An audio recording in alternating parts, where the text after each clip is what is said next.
Seorang pengemudi ojek online di Palembang bernama Idris Mufakkar, 28, menjadi korban pencurian dengan kekerasan setelah sepeda motornya dirampas pelaku yang mengancam menggunakan senjata tajam.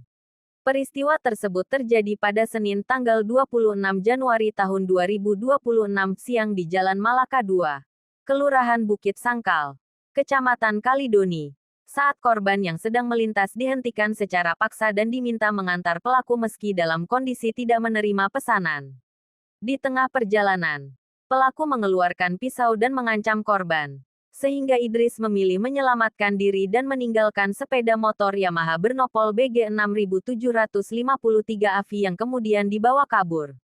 Didampingi orang tuanya, korban melaporkan kejadian tersebut ke SPKT Polrestabes Palembang pada Selasa, tanggal 27 Januari tahun 2026, dan mengaku masih mengalami trauma.